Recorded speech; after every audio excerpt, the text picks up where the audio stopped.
은혜 받으실 하나님 말씀 욥기 19장 17절에서 22절 봉독하겠습니다.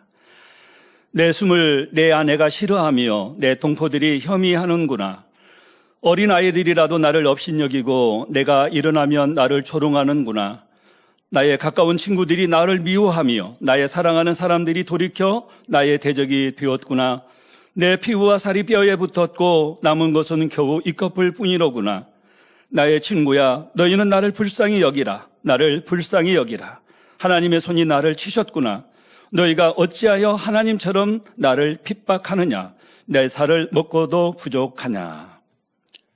샬롬 성가대 찬양과 니시 오케스트라의 연주가 있겠습니다.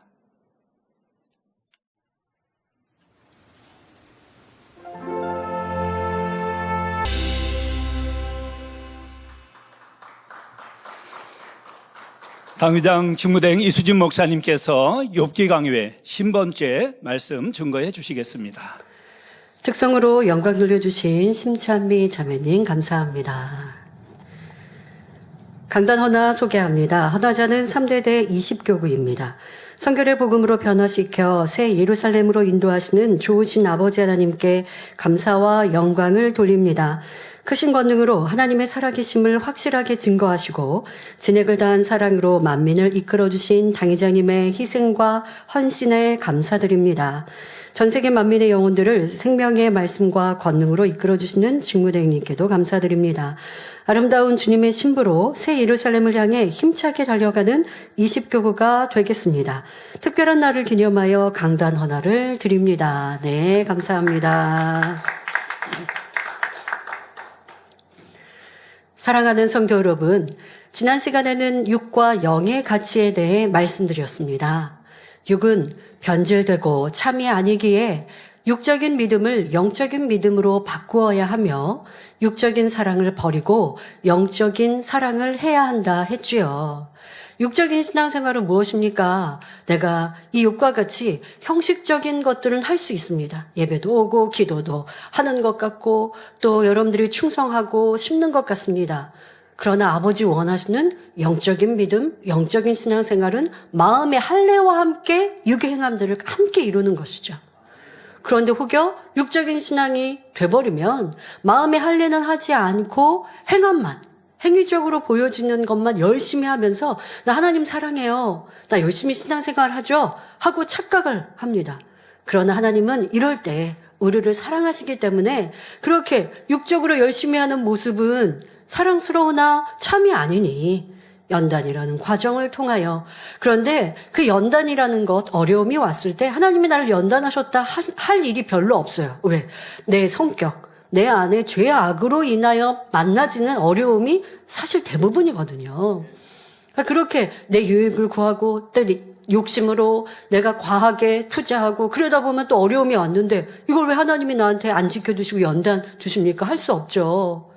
그러니까 이런 내가 육의 신앙생활, 마음의 할례를 이루지 않는 신앙을 가지고 있다가 충성하면서 겉으로 보여지는 열심으로 스스로는 잘한다 착각할 때 어려움이 오고 시험이 오고 환난이 올 때 그러나 그래도 중심으로 하나님을 믿는 믿음이 있다고 한다면 낙심치 않고 자기를 돌아보게 되고 그 돌아봄으로 인하여서 육적인 신앙생활을 했던 내 모습을 발견하고 그리고 마음의 할례를 이루어 나가면 육적인 믿음이 영적인 믿음으로 바뀔 수 있는 것이죠.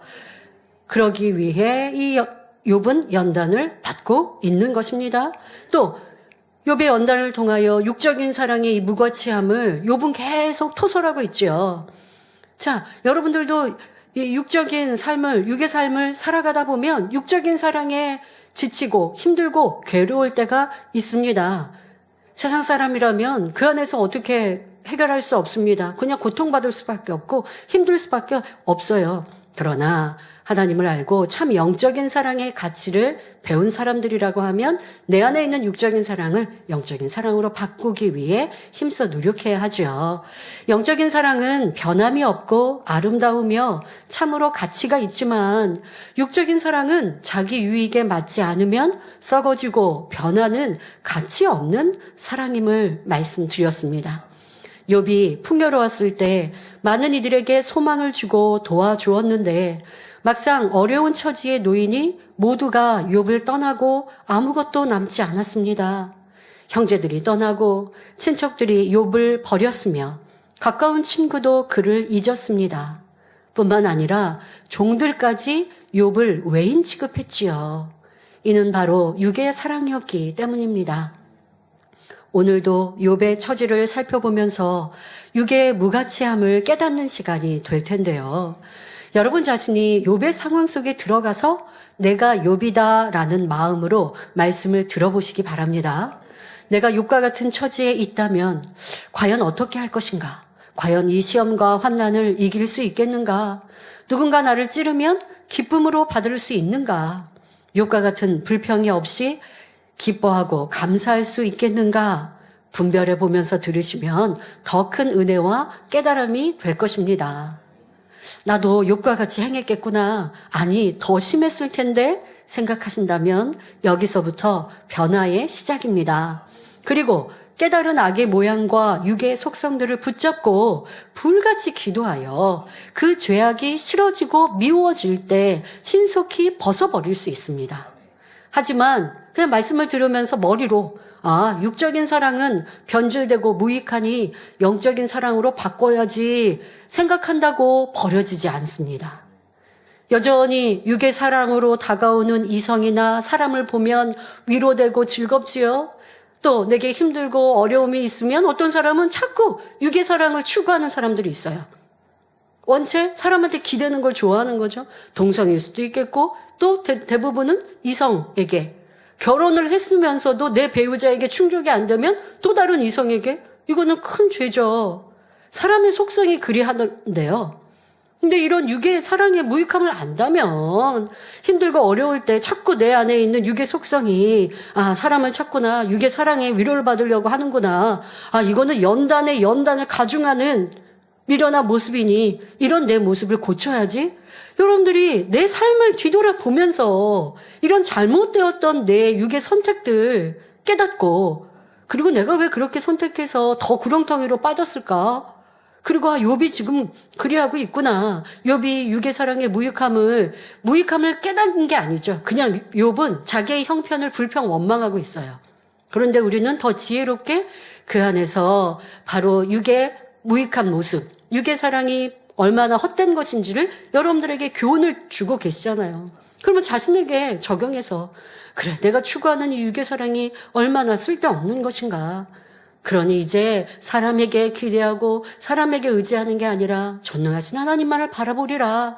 또 내가 내 배우자가 왜 나를 이렇게 위로해 주지 않지? 라고 슬퍼하는 것이 아니라 내가 먼저 섬기고 사랑하는 영적인 사랑으로 대하리라. 이렇게 바꾸면 되는데 바꾸지 않고 여전히 욥은 연단의 때 이렇게 육의 사랑으로 인하여 괴로움을 토설했구나 라고만 알고 있으면 육의 사랑은 아무 쓸모없고 부가치해. 그런데 내 안에는 여전히 육의 사랑을 좋아하거든요. 육의 정을 쫓아가고 그래서 힘들면 육의 사랑에 매달리려고 하고 그러나 그것이 나를 더 괴롭게 하는 것임을 찾아서 기도해서 그래서 버리고 영의 사랑으로 바꿔야 또 다른 연단과 괴로움을 당하지 않는다고요. 그런데 그렇지 않고 계속하여 들은 진리는 육의 사랑이 무익해라고 알았다가 내 안에 있는 육의 정과 사랑은 여전히 가지고 있고 힘들어하고 있다면 얼마나 이 말씀이 무슨 소용이 있겠는지 다시 한번 생각해 보십시오. 내 안에 육적인 사랑의 속성으로 인해서 여전히 서운해하고 있습니다. 여러분 육의 사랑이 지금 변질된다라고 하는 욥의 형편을 설명해 드렸습니다마는 그뿐만이 아니잖아요. 내 안에 육적인 사랑이 있으면 상대에게 바라죠. 바라는 대로 되어주지 않으면 서운하고 힘들죠. 바로 내 안에 있는 육의 사랑의 속성이죠. 이런 걸 발견해서 버리려고 노력하시라고요. 그게 여러분들 은혜 받은 사람의 모습입니다. 또 육의 사랑은 어떠합니까? 받고자 하는 마음이 있는데 내가 원하는 대로 충족되지 않으면 괴로움을 느낍니다. 자, 그러면 괴로움을 느낄 때, 저 사람이 나를 이렇게 사랑해주지 않지, 내 편이 되어주지 않지, 나를 위로해주지 않지, 라고 느낄 때, 그럴 때 상대를 탓하는 게 아니라, 내 안에 육적인 사랑을 지금도 추구하고 있구나. 이런 육의 모습을 여전히 가지고 있구나. 깨닫고 이것을 여러분들이 바꿔가야 합니다. 변화시켜야 합니다. 변질되고 썩어지는 육의 무익함과 추함을 깨닫고 육의 사랑을 추구하는 마음, 육의 사랑을 하고 있는 내 모습을 찾아 변화되고자 간절히 기도해야 합니다. 그럴 때 육의 속성이 올라오면 바로바로 깨우쳐지고 생각과 마음을 바꾸고 다스릴 수 있지요. 서운한 생각이 들 때, 이거는 육적인 사랑의 속성이지. 서운해하면 안 돼. 서운해할 필요가 무엇이 있어? 상대에게 바라니까 서운한 거죠. 왜 상대에게 바라냐고요? 그냥 주면 되지.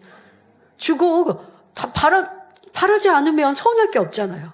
근데 나는 여전히 주고 그만큼 또 무언가 받고자 하니까 서운한 거고.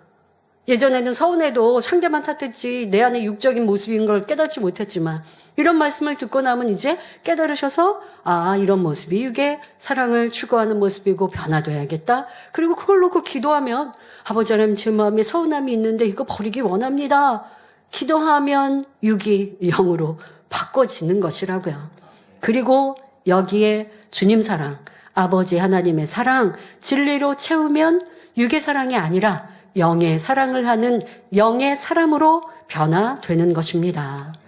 오늘도 욥의 모습을 통해 내 안에 있는 육의 속성들을 발견하여 변화되는 은혜의 시간이 되시길 기원합니다.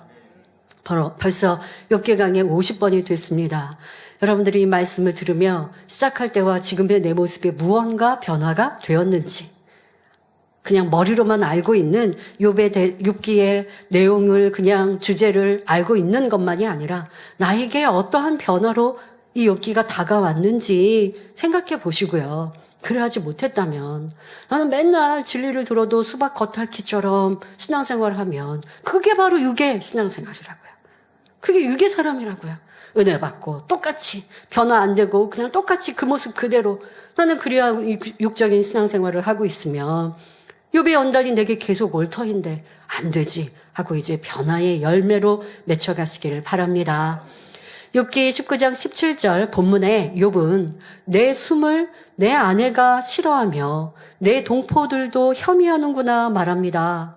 내 숨을 내 아내가 싫어한다는 것은 욥이 아내 곁에 있는 자체를 아내가 싫어한다는 것입니다. 그러니까 아내가 욥 가까이 오는 걸 아내가 싫어한다는 것이죠. 욥이 싫은 게 아니라 아내가 욥을 싫어한다는 것입니다. 가장 가까운 아내가 남편을 싫어하는데 남들이 좋아할 리가 있겠습니까? 또 동포란 문자적인 의미의 한 민족을 가리키는 것이 아니라 욥과 같이 호흡하며 마음을 나누었던 사람들을 말합니다. 그리고 혐의한다는 것은 꺼리고 미워한다는 뜻입니다. 욥이 어려운 처지에 빠지자 아내뿐 아니라 마음을 나누었던 사람들까지 외면하고 있음을 말하고 있습니다. 이처럼 자기 유익에 맞지 않으면 변하는 것이 육적인 사랑이지요. 그러니 우리는 이렇게 변질되는 육의 사랑을 벗고 영의 마음을 이루어 영의 사랑을 하는 사람이 되어야겠습니다. 다른 사람이, 어떤 사람이, 내 주변의 사람이 육의 사랑에 힘들고 지쳐할 때, 또 자기 스스로도 육의 사랑으로 인하여 힘들고 괴로웠던 때가 있었지 않겠습니까? 그런데 왜 계속 나는 그 육의 사랑을 추구하고 있는 어리석은 사람인가? 나를 사랑해주는 사람은 안 변할 것 같아요? 그럴 리가 있냐고요. 그럴 수는 없잖아요. 그런 사람을 찾기가 이 세상에서 쉽지 않죠. 육의 사람 안에서. 정말 자기의 생명도 주는, 내가 사랑하는 사람, 배우자에게 생명도 주고 변함없이 사랑하는 사람이 혹 있을 수 있지만 하늘의 별따기처럼 쉽지 않은데 나는 그런 사람을 만나 그런 사랑을 받고 싶다고요. 쉽지 않죠. 아니면 그러려면요, 여러분이 영의 사람이 돼서 영의 사랑을 주는 사람이 먼저 되는 것이 더 쉬울 것입니다. 그런 사람이라 하면 아버지 원하시는 영의 사랑을 함으로 내가 변하지 않으니 또 좋은 사람들과 주변에 있는 사람들, 동성이든 이성이든 가족이든 친구든 다 그런 영의 사랑을 하는 사람으로 서로 변화되어져 갈 수 있죠. 내가 먼저 변화돼야 가능합니다. 그런데 이런 원리를 알면서도 육의 사랑을 쫓아가면서 괴로움을 자초한다면 욥과 욥의 친구가 계속 계속하여 입으로 악을 바람으로 어려움을 당하고 연단을 끌어오는 것과 무엇이 다른가도 생각해 보시기 바랍니다. 이어지는 본문을 보면 욥이 얼마나 큰 수모를 겪고 있는지 알 수 있습니다. 욥기 19장 18절 19절에 어린 아이들이라도 나를 업신여기고 내가 일어나면 나를 조롱하는구나. 나의 가까운 친구들이 나를 미워하며 나의 사랑하는 사람들이 돌이켜 나의 대적이 되었구나 라고 말합니다. 욥의 모습이 얼마나 비참하고 초라해졌는지 심지어 어린아이들도 욥을 업신여기며 조롱했습니다. 집안이 망하고 온몸이 피부병으로 덮인 데다 욥의 말과 행동도 예전과 같지 않으니 어린아이들도 그를 무시하는 것입니다. 또 가까운 친구들이 욥을 미워하고 있으며 그를 사랑했던 사람들이 이제는 원수처럼 등을 돌리고 말았지요. 여기서 사랑하는 사람들이란 친구들이나 아내가 될 수 있고 친척과 이웃도 될 수 있습니다. 욥이 끊임없이 불만하며 상대의 입장은 들어주지도 않고 변론을 계속하니 주변에 있던 사람들이 감정이 격해져서 욥을 미워하게 되었던 것입니다. 우리의 주변에서도 이런 경우를 볼 수 있습니다. 가령 A라는 사람이 많은 사람들에게 도움을 주는 위치에 있었는데 어느 날 망해버렸습니다. 그러자 평소 그에게 도움을 받았던 사람들이 A에게 찾아와 이렇게 하면 좋겠어요. 저렇게 한번 해보라고 권면합니다. 이때 A는 예전에 그들에게 도움을 주었던 일만 생각하고 자기의 자존심 이제 굽히지 않고 아니 네가 뭔데 나에게 이래라 저래라 하느냐? 나는 너보다 무엇이든지 더 낫기에 옛날에도 너를 도왔지 않느냐? 라는 마음으로 조언을 아니꼽게 생각하며 그 말을 받지 않습니다.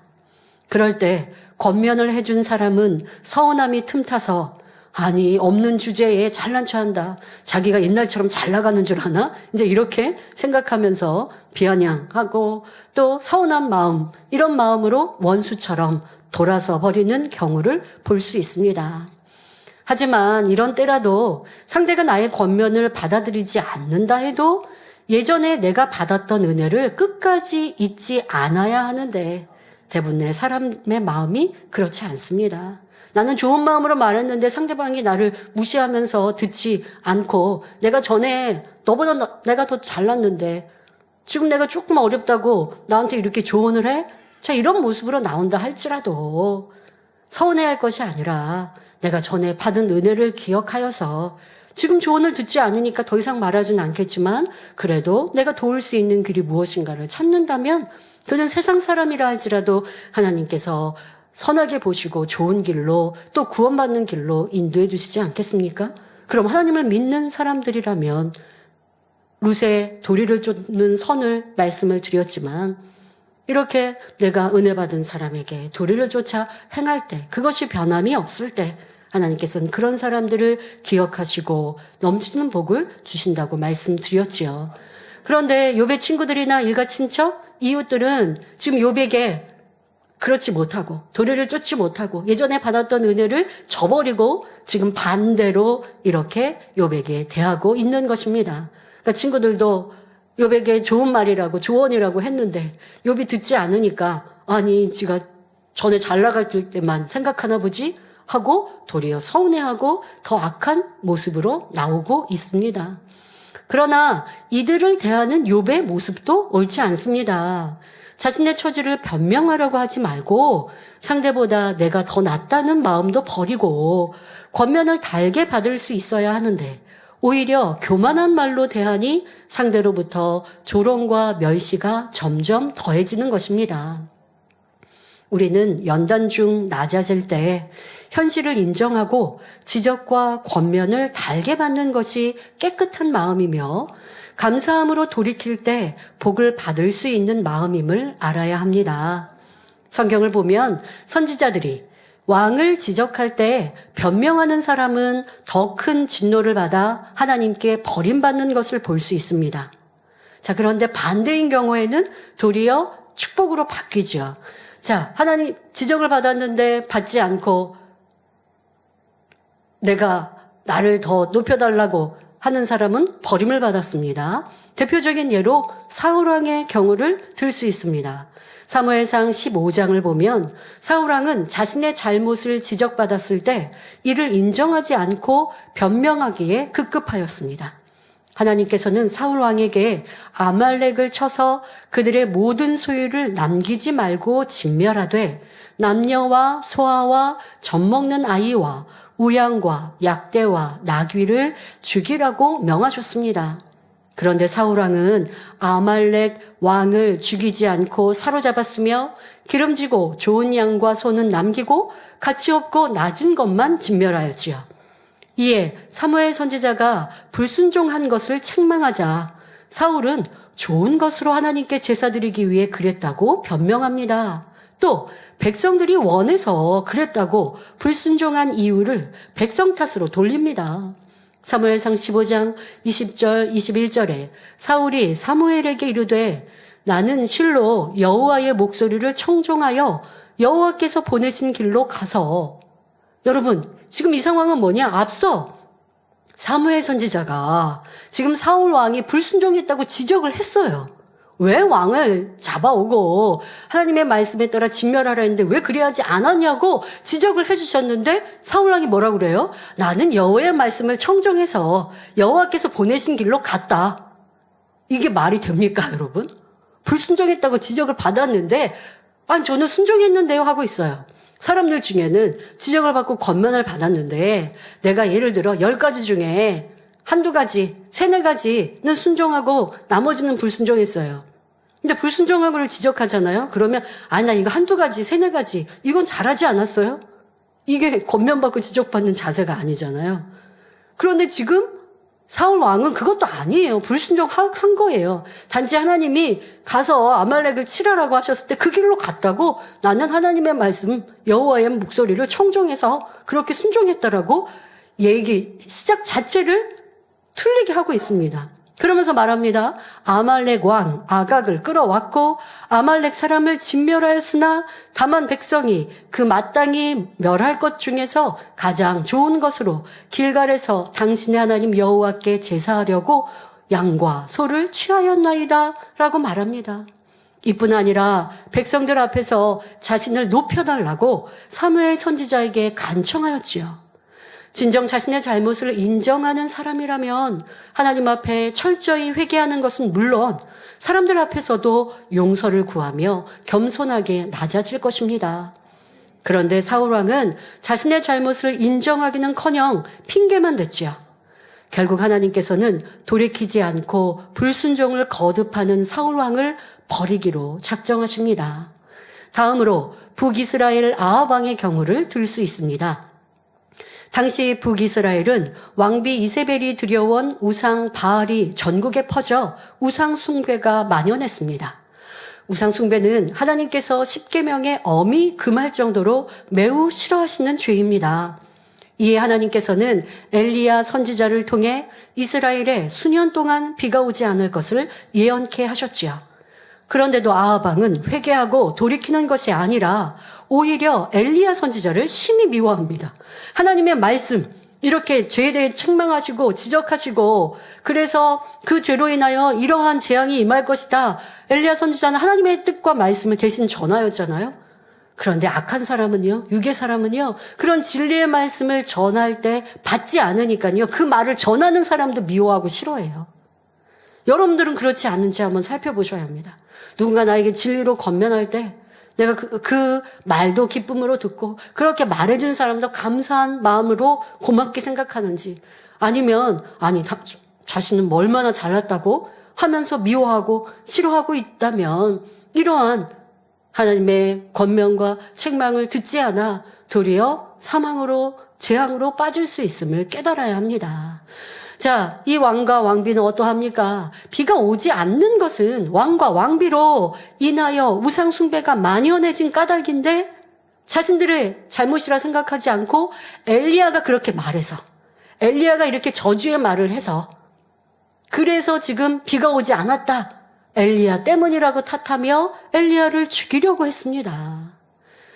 회개하지 않는 사람, 악한 사람은 이렇게 이유와 변명을 대며 다른 사람을 탓하고 자기에게서 잘못을 찾지 않습니다. 엘리야 선지자가 지적해 주었을 때에 돌이켰으면 좋은데 오히려 하나님의 사람을 대적하니 결국 아합 자신은 물론 후손까지 비참한 결말을 맞는 것을 볼 수 있습니다.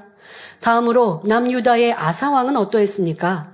아사왕은 한때 하나님을 경외하여 나라 전역에 만연한 우상 숭배를 근절시킨 사람입니다. 이방신의 제단과 산당을 없애고 백성에게 하나님 여호와의 율법과 명령을 지키게 했습니다. 심지어 어머니가 우상 숭배를 하자 태후의 위를 폐하기까지 했지요. 자칫 백성이 우상 숭배에 물들 위험이 있었기 때문입니다. 그런데 세월이 흐르자 아사왕은 마음이 변하여 하나님을 경외하지 않고 점점 사람을 의지합니다. 북이스라엘 왕 바하사가 남유다를 치러 왔을 때 아람 왕에게 도움을 요청한 것입니다. 전에도 이러한 어려운 전쟁의 때에 하나님만 의지해서 승리하였었는데, 그런데 이제는 이웃 나라의 왕에게 도움을 청하더라는 것입니다.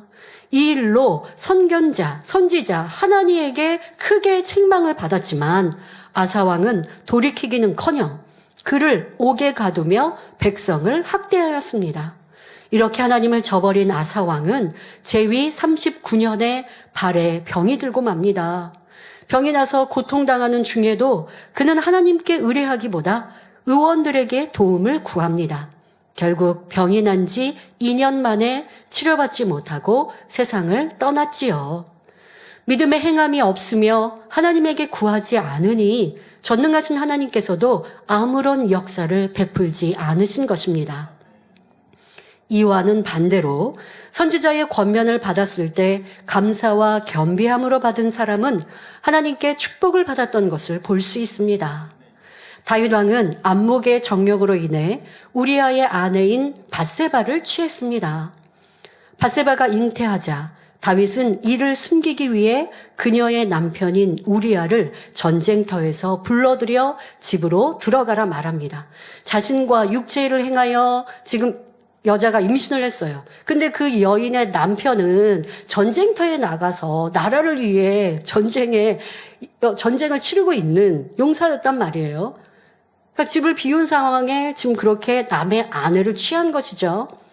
그런데 덜컥 임신을 했으니 이것을 무마하기 위해 그녀의 남편을 들어오라고 전쟁 중인데도 불러드립니다. 그러나 의로웠던 우리아는 전쟁 중에 자신만 집에 들어가 먹고 마시며 쉴 수는 없다고 거절합니다. 그러니까 집에 들어가지 않더라는 것입니다. 다윗은 자신의 계획과 뜻대로 되지 않자 이렇게 충성스럽고 의로운 백성인 우리아를 전쟁터에 앞세워 죽게 만듭니다. 이에 하나님께서는 나단 선지자를 보내셔서 다윗의 잘못을 지적하셨지요. 사무엘하 12장 9절에 어찌하여 내가 여호와의 말씀을 업신여기고 나 보기에 악을 행하였느냐 책망하시며 이로 인해 큰 연단과 보응이 따를 것을 말씀하십니다. 그러자 다윗은 변명하지 않고 즉시 겸비한 마음으로 철저히 회개합니다. 이런 중심의 회개를 보시고 사무엘하 12장 13절 후반절에 여호와께서도 당신의 죄를 사하셨나니 당신이 죽지 아니하려니와 말씀해 주십니다. 그러니까 철저히 중심의 회개를 하니 하나님께서 그 회개를 받으시고 다윗 왕을 당장 죽이시는 일도 없고 또 이런 죄는 구원받지 못할 수 있죠. 자, 그런데 그 또한도 용서해 주시겠다 합니다. 하지만 죄에 대해 철저히 회개하고 하나님께서 이제 죽지 않는다. 그 죄에 대해서 용서하셨다고 하니까 다 되었을까요? 아닙니다. 그 다윗의 죄에 대한 보응이 따른 것을 볼 수 있습니다. 큰 어려움과 연단이 뒤 시간에 그러니까 회개한 다음에도 지금 밧세바가 잉태한 그 아들이 죽게 된 것은 물론이요. 그 이후에도 이 죄의 보응이 임하더라는 것입니다. 그리고 어떠한 큰 연단이 그 뒤에 따릅니까? 아들 압살롬이 반역을 일으킵니다. 반역을 일으키니 하루아침에 왕좌에서 이제 쫓기는 신세가 되었습니다. 이로 인해 많은 슬픔과 고통을 당해야 했지요. 그런데 이러한 연단 중에도, 그러니까 다윗은 죄에 대한 지적을 받을 때 바로 중심으로 회개했어요. 그리고 겸비 회개하고 돌이키고 하나님의 긍휼을 구합니다. 그리고 자신의 죄에 대해 철저히 이제 회개하는 모습으로 살아갑니다. 그런데 하나님께서는 용서해 주셨지만 그 죄의 흔적조차도 깨끗게 씻기셔서 아버지 앞에 온전한 자로 서게 하기 위하여서 그 죄에 대한 보응을 허락하시는데 그 죄에 대한 보응이 어마어마한 고난으로 따르게 되어지지요.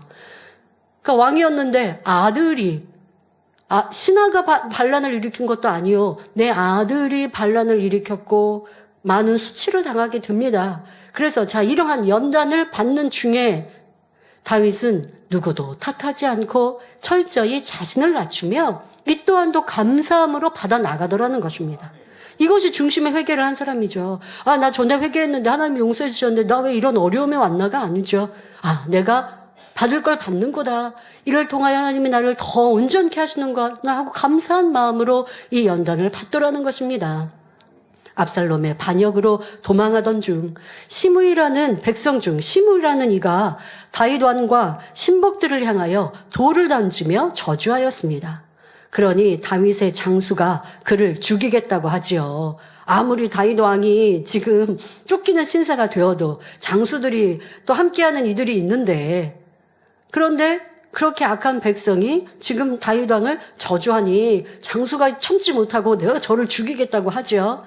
이때 다윗 왕은 그래 알아서 해라 하겠습니까? 아니면 못 들은 척 그냥 가만히 두겠습니까? 내가 그 백성이 싫고 밉고 지금 나도 이게 화가 많이 난다면 그냥 모르는 척하고 장수 가서 죽이는데 그냥 모르는 척 할 수 있죠.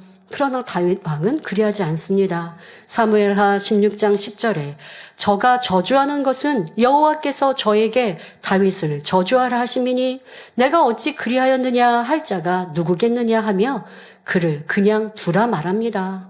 이어 사무엘하 16장 12절에 혹시 여호와께서 나의 원통함을 감찰하시리니 오늘날 그 저주 까닭에 선으로 내게 갚아주시리라 하며 모든 것을 하나님께 맡기는 것을 볼 수 있습니다. 그럼 시므이는 잘한 거예요? 백성 시므이는 지금 다윗 왕이 연단을 받을 때 연단의 도구로 사용되어진 게 잘한 건가요? 그는 악한 거예요. 그러니 결국 그 또한 죽임을 당하게 되는 것이고요. 그런데 이러한 상황이어도, 내가 아무리 억울한 상황이어도 그래도 어떻게 일개 백성이 나한테 이렇게 티끌을 던지면서 쫓아오면서 욕을 해? 라고 불편하는 것이 아니라 모든 것을 하나님께 맡기고 선대할 때 그것이 겸비한 마음이요. 연단을 잘 통과하는 모습이지요. 악이 없는 모습이지요. 욥과는 전혀 다른 모습 아닙니까? 욥은 친구들이 권면하는 말을 받지 못하고 계속하여 변론하며 도리어 친구들을 질타하였습니다. 또한 하나님께서 이유 없이 자신을 괴롭히신다며 연단의 책임을 하나님께 돌렸지요.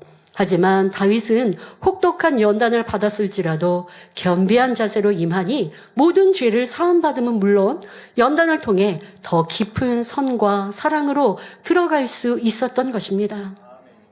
하나님께서는 이러한 다윗의 중심을 아셨기에 내 마음에 합한 사람이라 칭찬하시며 그를 통해 하나님의 뜻을 이루어 가셨지요.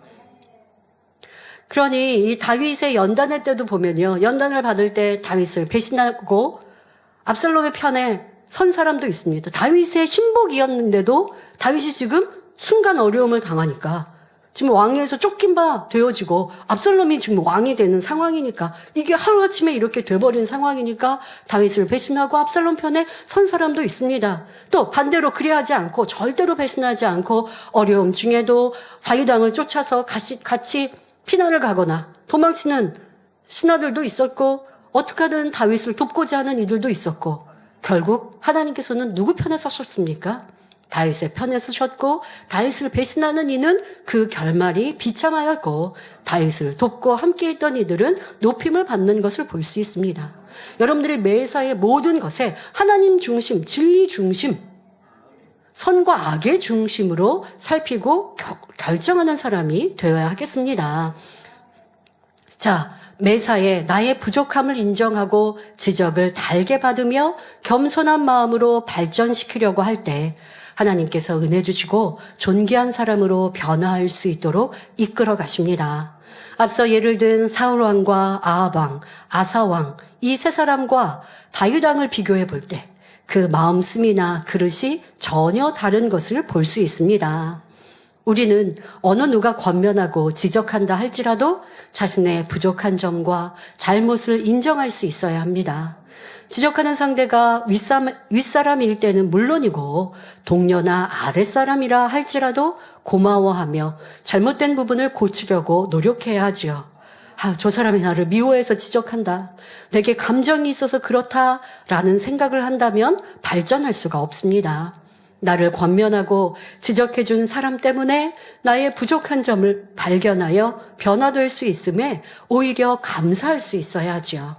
그러므로 항상 겸손한 마음으로 모든 사람의 권면에 귀를 기울이며 자신을 발견하여 어제보다는 오늘, 오늘보다는 내일이 더 나은 삶이 되시기 바랍니다. 이어지는 욥기 19장 20절에 내 피부와 살이 뼈에 붙었고 남은 것은 겨우 잇꺼풀 뿐이로구나 말합니다. 욥은 살가죽과 뼈가 맞붙을 정도로 몹시 마르고 쇠약해져 있었습니다. 성도 여러분, 여러분 자신이 욥의 처지에 있다고 생각해 보시기 바랍니다. 욥기 7장 3절에 내가 여러 달째 곤고를 받으니 말한 대로 욥은 하루 이틀도 아니고 몇 달째 계속되는 변론 속에 속이 부글부글 끓고 있으니 음식을 먹는다 한들 소화가 되겠습니까? 소화가 안 되면 몸에 영양분이 제대로 공급되지 못하니 점점 마르고 약해질 수밖에 없지요. 친구들은 말로 찌르고 아내는 외면하고 일가 친척이 곁을 떠나고 집에 하인들까지 욥을 무시하니 그 외로움과 마음의 고통이 어떠하겠습니까? 게다가 온몸은 악창이 나서 터졌다가 합창되고 또 갈라지고 피가 나서 흉하게 엉겨 붙어 있습니다. 그러니 욥은 온몸이 야위고 피골이 상접하여 뼈가 앙상하게 드러날 수밖에 없었습니다. 그나마 잇꺼풀, 잇몸이 남았기에 말은 할 수가 있었지요. 이렇게 비참한 지경에 빠진 욥은 마침내 친구들에게 다음과 같이 사정합니다. 욥기 19장 21절에 나의 친구야, 너희는 나를 불쌍히 여기라. 나를 불쌍히 여기라. 하나님의 손이 나를 치셨구나 말합니다. 욥은 친구들에게 하나님의 손이 자신을 쳐서 이렇게 되었으니 불쌍하게 여겨달라고 말합니다. 그러나 욥의 상황을 육으로 보면 참으로 불쌍하지만 욥의 말은 상대로 하여금 자신을 불쌍히 여길 수 없게 만들고 있습니다. 만일 여러분이 시험 환난에 빠져 목사님, 하나님이 나를 이렇게 치셨습니다. 나를 불쌍하게 여겨주세요. 저를 위해 축복 기도해 주세요. 라고 한다면 제가 여러분을 불쌍하게 여길 수 있겠습니까? 물론 애매히 고난을 당하는 상황이라면 같이 애통하고 기도해 줄 수 있습니다. 그런데 그게 아니라 자기 잘못으로 인한 고난인데 하나님이 나를 어렵게 만드셨습니다 하며 무조건 하나님 탓으로 돌린다면 불쌍하게 여길 수가 없는 것입니다. 아니, 서로 미워하고 내가 상대방이 나를 괴롭혔어요. 근데 나는 그 사람을 더 미워해요. 그래서 악을 바래요. 싸우고 다퉈요. 그런데 와서 상담한다고, 아니, 그 상대방이요, 저에게 먼저 이렇게 저를 험담했고요. 그래서 저를 이렇게 괴롭혔어요. 라고 말하면서 그 상대방을 좀 권면해 주세요. 한다면 제가 아유 너무 힘드시겠네요. 그리고 그 사람 제가 조금 야단칠게요. 하겠습니까? 정확하게 진리로 얘기해 줘야 그래야 진짜 사랑이고 상담이 아니겠습니까?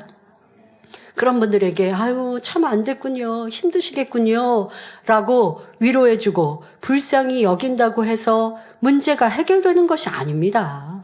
도리어 살리는 것은 영이라 했으니 진리 안에서 어떻게 하면 문제가 해결될 수 있는지 깨우쳐주고 그 길을 제시해 주어야 하죠. 육적인 위로를 주기보다는 상대가 하나님의 말씀대로 행하여 영혼이 잘 되고 범사가 잘 되도록 이끌어야 합니다. 그런데 욥은 친구들에게 자신을 육적으로 불쌍히 여겨달라고 말하고 있습니다. 여기서 우리는 욥이 얼마나 육에 거했던 사람인지를 알 수 있지요. 다시 말해 육의 사람은 위로받기 원하고 칭찬받기를 좋아하며 나를 알아주기를 바라는데 그렇지 않으면 서운해하고 괴로워하는 것을 볼 수 있습니다. 교회 안에서 신앙생활하는 성도들 중에도 그래요. 주의종님에게나 아니면 진리로 답을 해주면 육적으로 하나도 시원하지가 않아요. 왜? 진리의 답을 해주니까. 아니, 회개해야 돼요. 더 섬기고 사랑하세요. 용서하세요. 이해하세요. 기도하세요. 이렇게 영적인 진리의 답은 육으로는 시원하지 않는 거예요. 나를 이해해 주는 것 같지 않아요. 그러니까 이런 어려움을 만나거나 연단을 만나면 세상 사람, 세상 친구, 청령 충만할 때는 내가 저 사람은 세상 사람이니까 저 친구 만나면 내가 육의 얘기밖에 더 해. 아무런 영적으로 도움이 안 되지 하고 만남도 꺼려 했는데 그런데 이렇게 연단을 받거나 힘들 때 위로받고자 하는데 그런 마음을 채워주지 않으니 도리어 육의 사람들, 세상 사람들 험담하고 불평하고 아니 단지 그냥 육으로만 내 편이 되어주는 것 같은 이런 사람들을 만나서 위로받으려고 하는 이거는 나는 지금 육에 거하고 있다라고 말하는 것이죠. 그러면 육의 사람 만나면 뭐합니까? 불평하고 원망하고 세상에 썩어지고 헛된 것들을 먹고 마시고 즐기고 그것을 얘기하고 자기를 자랑합니다. 그 자랑하는 얘기를 들으면 나는 신앙생활 한다고 했는데 저 사람처럼 저렇게 놀고 먹고 마시고 안 했으니까 손해보는 것 같고 점점 육으로 빠져들죠. 그런데 힘들고 어려워도 영의 사람을 만나서 권면을 받으면 그럴 때 기도해야 돼요. 그럴 때 도리어 묵묵히 참고 화를 누르고 그리고 진리의 말씀으로 어디 책자 한번 읽어보세요. 그러면 다시 회복할 거예요. 근데 당장 듣기로는 문제 해결되지도 않고 내가 이렇게 좀 하소연을 했으면 내 편도 좀 들어주고 좀 그래주면 좋은데 하고 순간 서운했지만 이 서운한 잡채가 육이거든요. 그걸 깨닫고 그래 내가 하나님 앞에서 답을 얻고 달려가야지 어떻게 다시 육을 선택하겠냐라는 마음으로 기도가 안 돼도 기도하려 하고 하나님 말씀을 대하려고 하고 겸비한 마음으로 나를 돌아보려 하고 또 상담하려고 하고 영적인 얘기를 들으려고 하면 성령님께서 움직여 주시는데 그런데 육으로 빠지는 사람은 지금 영의 정답을 주어도 그 말을 듣기 싫고 육의 사람을 찾고 육의 정을 나누다가 더 연단으로 깊이 빠져드는 모습도 있는 것이죠. 자, 이러한 모습이 얼마나 육적인 사람인가, 얼마나 어리석은가 깨달아서 이러한 모습이 있었다면 회개하고 이제는 영의 선택을 해야 합니다. 이어지는 본문을 보면 욥은 더욱 기가 막힌 말을 하고 있습니다. 욥기 19장 22절에 너희가 어찌하여 하나님처럼 나를 핍박하느냐 내 살을 먹고도 부족하냐 말합니다. 친구들아, 나는 내 잘못으로 이런 지경이 된 것이 아니라 하나님이 나를 치셨지 않느냐?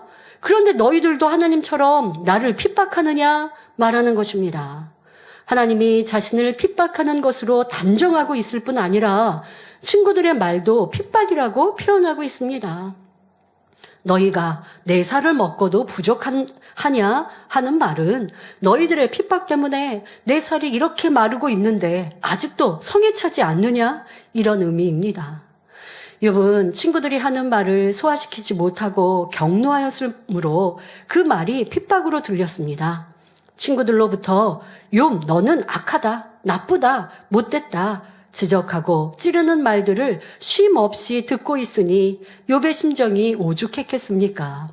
이로 인해 심히 괴로워하니 살이 쭉쭉 빠지고 마르는 것은 당연하지요. 그래서 친구들이 자신의 살을 먹는다며 자신의 고통스러움을 강하게 표현하고 있습니다. 이렇게 욥은 자기 살이 빠지는 이유를 하나님 탓으로 돌리고 친구들 핑계를 대고 있지만 사실은 욥이 스스로 살을 깎아먹고 있음을 알아야 합니다. 만일 욥의 마음이 선하고 솜털같이 온유하다면 살이 빠질 일이 없습니다. 사람의 마음이 철판이나 콘크리트같이 단단하면 상대가 악한 말로 찌를 때 견디질 못합니다. 단단한 철판에 돌을 던지면 어떤 현상이 일어납니까? 불꽃이 튈 정도로 쨍 울리며 요란한 소리를 내지요. 그런 것처럼 마음이 콘크리트같이 단단한 사람이 억울한 말을 들으면 속이 용광로처럼 부글부글 끓어서 밤새 잠을 이루지 못합니다. 당장 가서 변명하거나 따지고 혈기를 내야 속이 시원하지요. 여러분의 마음도 점검해 보시기 바랍니다. 만일 누군가에게 모함의 말이나 오해의 말을 들은 것 때문에 괴로워서 살이 쭉쭉 빠진다면 그만큼 내 마음이 단단하다는 것을 알아야 합니다.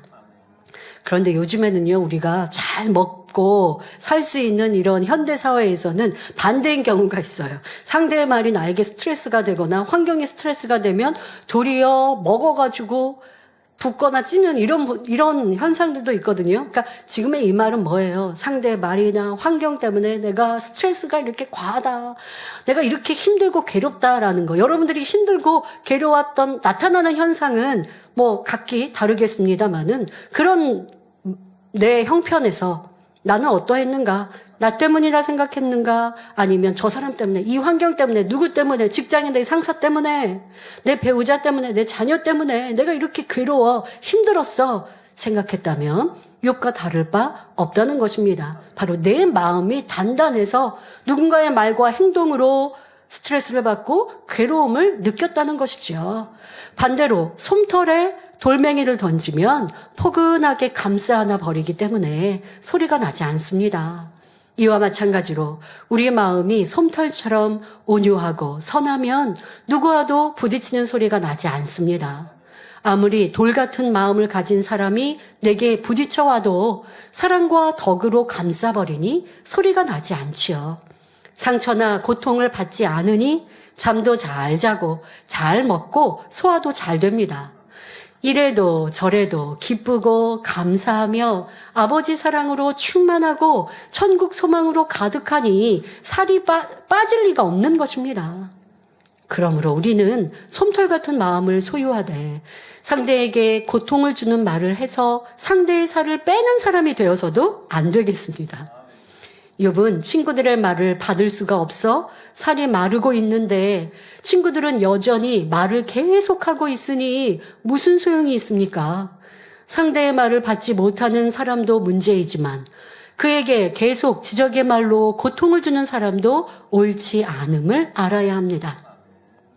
욥이 친구들의 말을 받고 인정했다면 살이 마르는 것이 아니라 문제 해결을 받았을 것인데 받지 못하니 살이 빠지는 것이며 그런 욥에게 말을 멈추지 않는 친구들도 같이 죄를 짓고 있는 것이지요. 진정 사랑한다면 상대의 유익을 구해주고 말 한마디도 주의해야 하는 것입니다. 성도 여러분, 지금까지 욥의 입장이 되어서 말씀을 들어보셨습니까? 여러분이 욥과 같은 처지라면 과연 어땠을지 생각해 보셨는지요? 욥이 지금이라도 돌이켜서 하나님 앞에 통회자복하고 오히려 진리를 쫓아 기뻐하며 감사한다면 시험 한 난이 끝날 것입니다. 여러분의 문제도 마찬가지입니다. 여러분이 어떤 상황에 처해 있든지 믿음의 눈으로 바라보고 누구와도 대적하지 않고 솜털 같은 마음으로 대하며 진리로 행해 나간다면 어떻게 될까요? 우리 하나님이 분명 살아계시기 때문에 긍휼히 여겨주셔서 신속히 응답해 주시며 틀림없이 문제가 해결되는 것입니다. 하나님께서는 우리 마음이 주님 닮은 솜털 같기를 원하십니다. 그러므로 여러분 모두가 솜털 같은 마음으로 변화되어 여러분이 있는 곳마다 화평을 이루며 가정 일터가 복음화되고 하나님께 영광만 돌리시기 바랍니다. 때론 우리가 문제와 어려움을 만날 때 불평, 원망하지 않고 하나님 뜻대로 진리대로 살아가려고 노력하고 힘씁니다. 그러면 응답받고 문제 해결받는다는 거 아닐까? 그리 행합니다. 아니 그런데 문제 해결이 안 돼요. 응답이 안 돼요. 그러니 내 마음이 점점 바뀌어서 하나님이 좀 원망스럽고 서운해지고 그리고 열심 내었던 것들이 식어지고 그러면서 또 마음은 하나님이 응답해 주시기를 바라고 두 마음인 거예요, 결국. 그러니까 우리 사람은요, 자기가 잘하고 열심 낸 것만 생각해요. 진리로 비춰보면 내가 잘한 거는 한두 가지고 잘못하고 부족한 거는 도리어 10가지, 20가지 더 많은데 안 하다가 한두 가지 잘했어요. 초신자가 한두 가지 잘하면 응답이 척척 오죠. 그러나 이제 믿음의 반석을 지나야 되는 이만큼의 신앙을 가지고 있는 일꾼들이 한두 가지 못했던 거, 한두 가지 이제 좀 잘했다고 하나님이 내 이 어려운 문제와 고난과 역경을 다 해결해 주시겠지? 그렇지 않거든요. 지금까지 쌓인 죄의 담이 너무 많고 해야 하는데 하지 않은 게 너무 많아요. 하지 않은 게 10개인데 한두 가지 이제 했다고 하나님이 응답해 주시기를 바랬는데 응답 안 왔다고 또 서운해요. 서운하고 있는 게 진짜 내 모습이라고요. 이렇게 하면 응답받으니까 하고 응답받을 행함을 하지만 그것마저도 10가지 중에 한두 가지 하고 있으면서 왜 하나님이 응답 안 해주세요? 하고 서운해하고 있으니 얼마나 안타까운 육의 모습인지요. 여러분 이제 우리가 이 욥기를 들으면서 응답 주시는 분도 하나님이시요. 하나님은 정확하게 우리의 말과 생각과 모습을 다 보고 계시는데 오늘 육의 사람과 영의 사람이라는 제목을 들어드렸지만 꼭 오늘 말씀만 육과 영을 비교해서 설명하는 게 아닙니다. 매번 욥과 욥의 친구들의 육의 모습들을 설명하고 그와 반대로 하나님이 기뻐하시는 영의 모습을 설명해 드렸어요. 지적을 받을 때 기뻐하지 못하는 모습은 육의 사람입니다. 연단이 오니까 세상을 짝하고 세상을 사랑하면 육의 사람입니다. 반대로 지적을 받고 기뻐하고 감사하고 돌이키면 영의 사람이 빨리 되어지고 영의 사람입니다. 이렇게만이 아니라 너무나 많은 말씀 속에 육과 영을 말씀드렸는데 한 가지만 딱 기억해서 나 이거 했으니까 하나님이 응답해 주셔야 돼. 근데 응답 안 해주셨으니까 나 서운해. 하니 이런 여러분들이 아기 같은 모습의 신앙생활이면 안 되잖아요. 이제 초신자도 아닌데.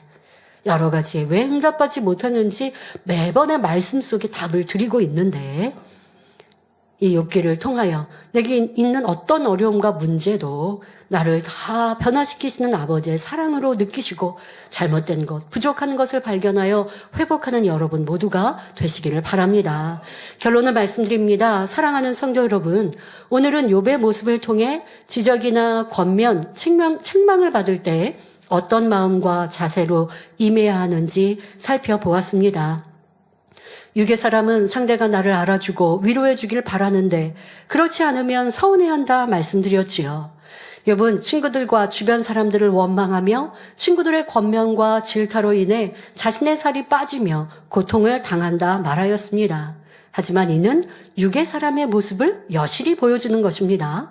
육의 사람은 누군가 나를 힘들게 하는 말을 하면 이로 인해 괴로움을 느끼며 고통을 당합니다. 변명하고 따져 묻고 싶고 그렇지 못하면 밤잠을 못 자고 소화가 안 되며 화가 나지요. 하지만 영의 사람은 그 말이 내게 해당되는 것인지 자신을 돌아봅니다. 내게 필요한 지적이라면 당연히 감사로 받을 것이요. 괜한 험담이나 악한 말이라면 그냥 흘려버리면 됩니다. 그러니 어떤 말이라도 고통받을 이유가 없지요. 당연히 우리가 육을 가진 사람인지라 누가 나를 험담하거나 악한 말을 하면 막 기분 좋을 일은 아니죠. 그런 말을 하는 상대의 악으로 인하여서도 내 마음이 순간은 슬플 수 있어요. 하지만 영의 사람이라면 그것으로 인해 고통을 받고 상처를 받을 필요는 없는 거예요. 왜? 그 말은 나랑 상관없는 말이니까. 그런 악한 말을 한 상대는 악을 바라여서 그것이 마음이 아프죠. 나를 오해하고 판단한 것이 마음은 순간 아프겠지만 그것으로 내가 몇 날 며칠을 갈 이유가 없는 거예요. 그걸로 내 신앙과 충만함에 영향을 받는 만큼 내 마음 그릇이 작은 것이요. 내가 사람에게 더 사랑받고 인정받고자 하는 육의 모습임을 깨우쳐야 하죠. 악한 사람이 악한 말을 한다고 하면 그것으로 인해 그가 어려움을 당하지는 않을까. 그것이 마음 아픈 일이나 그럼 상대방을 위해 기도해주면 되는 것이고요. 이렇게 여러분들이 어떤 말과 환경과 사람과 여건을 통하여 고통과 괴로움을 받을 필요가 없다는 것입니다. 이렇게 육과 영은 큰 차이가 납니다. 욥은 육의 사람이었기에 하나님께서는 그를 흠이 없는 영의 사람, 온 영의 사람으로 만드시기 위해 연단하고 계십니다. 저와 여러분도 마찬가지입니다. 우리는 원수마귀의 자녀가 아니라 창조주 하나님의 자녀입니다. 우리 하나님은 거룩하시고 온전하시며 흠도 점도 없는 분이십니다. 에베소서 1장 4절에 곧 창세전에 그리스도 안에서 우리를 택하사 우리로 사랑 안에서 그 앞에 거룩하고 흠이 없게 하시려고 하신 말씀대로 하나님께서는 자녀된 우리가 거룩하고 깨끗하기를 원하십니다. 그래서 우리 마음속에 있는 모든 육적인 속성들을 발견하여 버릴 수 있도록 연단을 허락하시지요. 그런 연단을 통과하면서 우리는 영의 사람, 온영의 사람들로 나와 아버지의 마음을 이해할 수 있게 되며 그 모든 연단이 소중한 경험들로 남아서 많은 영혼들을 변화시키는 능력이 됩니다. 또한 이후에 천국에 갔을 때는 참된 감사와 행복을 느낄 수 있게 되는 것입니다. 물론 이 땅에서도 연단이 큰 만큼 따르는 축복도 크지요. 그러므로 하나님 앞에 연단받을 때 오직 감사하며 시험을 만나거든 온전히 기쁘게 여기시기 바랍니다. 믿음의 시련이 인내를 만들어내고 인내를 온전히 이룰 때 하나님께서 우리에게 모든 것을 구비하여 조금도 부족됨이 없게 해주시기 때문입니다. 욥기 말씀을 통해 여러분의 믿음을 잘 점검하시고 하나님께서 원하시는 참된 자녀로서 새 예루살렘까지 침노하시기를 주님의 이름으로 축원합니다. 말씀 상고하시면서 함께 기도하시겠습니다. 좋으신 아버지 하나님, 오늘도 욥의 모습을 통해 유괴 사람의 모습이 어떠함을 살펴보았습니다. 그 모습이 내 모습이었고 나는 그보다 더 심하였을 텐데라고 깨달았습니까? 그럼 이제 육적인 속성들을 벗어버리길 원합니다. 유괴 사랑을 추구하고자 하는 내 모습, 서운해하는 모습을 벗어버리길 원합니다. 지적을 받고 권면을 받을 때 싫어하는 모습들, 나를 인정하지 않는 모습들, 이러한 교만함을 벗어버리길 원합니다. 겸비히 나를 인정하고 나를 발견하여 변화된다면 더 멋지고 아름다운 하나님의 참 자녀가 될 수 있사오니 우리는 연단을 기쁨과 감사함으로 받아 전과 같은 믿음으로 나오게 하여 주옵소서. 감사드리며 우리 주 예수 그리스도의 이름으로 기도하옵나이다. 아멘. 당회장님, 환자를 위한 기도를 받겠습니다. 아픈 분들은 아픈 곳이나 연약한 곳에 손을 얹고 기도받으시고 아프지 않으신 분들은 가슴에 손을 얹고 마음의 소원을 위해 믿음으로 기도받으시기 바랍니다. 할렐루야. 전능하신 사랑의 아버지 하나님, 이 시간 기도받는 모든 성도님들 위해 안수하여 주옵소서. GCN과 인터넷과 화상을 통해 기도받는 지교회와 지성전 그리고 전세계 하나님의 자녀들 위에도 시공간을 초월하여 역사하여 주시기를 원합니다. 믿어지는 믿음을 주시고 부정적인 생각과 의심의 세력을 물리쳐 주옵시며 모든 시험 환난도 물리쳐 주옵소서. 머리부터 발끝까지 오장육부 뼈 마디마디 온몸의 신경 조직 세포 등 아픈 곳마다 성령의 불로 태우시고 근본의 빛으로 역사하여 주옵소서. 예수 그리스도의 이름으로 명하노니 원수마귀 사단 모든 질병 균 연약함아 물러가라. 빛이여 임하라. 모든 불치 난치병도 성령의 불로 태워 깨끗하게 역사하여 주옵소서. 말라리아를 비롯한 모든 풍토병도 물리쳐 주옵소서. 감기, 기침, 열, 몸살, 독감 등 각종 유행성 질병도 다 물러가라. 어떠한 유행성 질병 균도 틈타지 않게 지켜 주옵소서. 위암, 폐암, 간암, 유방암, 자궁암, 대장암, 피부암 등 각종 암과 에이즈, 백혈병, 뇌졸중, 고혈압, 저혈압, 심장병, 폐병, 위장병, 당뇨, 부인병, 피부병, 갑상선 질환과 모든 염증도 깨끗게 하여 주옵소서. 소아마비, 중풍, 관절염, 디스크도 온전케 하여 주옵소서. 요통, 두통, 신경통을 비롯한 모든 통증은 사라질지어다. 간질, 자폐증, 우울증, 조울증, 노이로제 등 모든 정신질환도 물러가라. 모든 마비된 것도 풀어지고 일어나 걷고 뛸지어다. 눈도 잘 보이게 하옵시고 귀도 잘 들리게 하여 주옵소서. 소경은 눈을 뜨고 기머거리는 들으며 벙어리는 말할지어다. 각종 사고, 후유증도 깨끗게 하시고 부러진 뼈도 붙여 주옵소서. 화상 입은 것도 온전케 하옵소서. 화기야 물러가라. 열도 물러가라. 아버지 흉터도 나지 않게 역사해 주시기를 원합니다. 마약을 비롯하여 각종 약물과 독극물 중독도 깨끗함을 입을지어다. 죽은 신경과 세포가 살아나며 죽은 자도 살아나게 하여 주옵소서. 잉태의 축복도 주시기를 원합니다. 잉태 축복을 받으라 예수 그리스도의 이름으로 명하느니 원수마귀 사단아 하늘 공중 곳에 잡은 악의 영들아 물러가라. 그의 사자들도 물러갈지니라. 이 땅의 악한 영, 더러운 영, 거짓되고 간사한 영, 이간질하고 미혹하는 모든 어둠들은 물러가라. 모든 흉악의 결박을 풀고 어둠아 물러가라. 빛이여 임하라. 아버지 하나님, 부르짖어 기도할 수 있는 능력을 주시고 죄를 버리고 성결될 수 있는 능력을 주옵소서. 영혼이 잘됨같이 범사에 잘되게 하시고 가정의 복음화도 이루어 주시기를 원합니다. 한 주간도 모든 사고와 재앙으로부터 지켜주시고 불통이 없는 형통한 삶을 살 수 있도록 축복해 주옵소서. 성령의 불담으로 천군 천사와 주님의 불꽃 같은 눈동자로 모든 하나님의 자녀들과 가정, 일터, 사업터를 지켜주시기를 원합니다. 학생들에게 지와 명철을 더하시고 공부도 할 수 있는 뜨거운 마음과 열정도 더하여 주옵소서. 마음과 생각을 세상에 빼앗기지 않도록 지키시고 하나님을 뜨겁게 사랑하는 학생들로 축복하여 주옵소서. 하나님의 자녀들이 먹으나 마시나 입으나 무엇을 하든지 하나님 앞에 영광 돌리는 삶이 되게 축복하여 주시기를 원합니다. 나는 하나님을 만났노라, 체험했노라, 응답 받았노라, 축복 받았노라, 간증하는 입술이 되게 역사하여 주옵소서. 아버지 하나님 감사합니다. 홀로 영광 받으옵소서. 우리 주 예수 그리스도의 이름으로 기도하옵나이다. 아멘.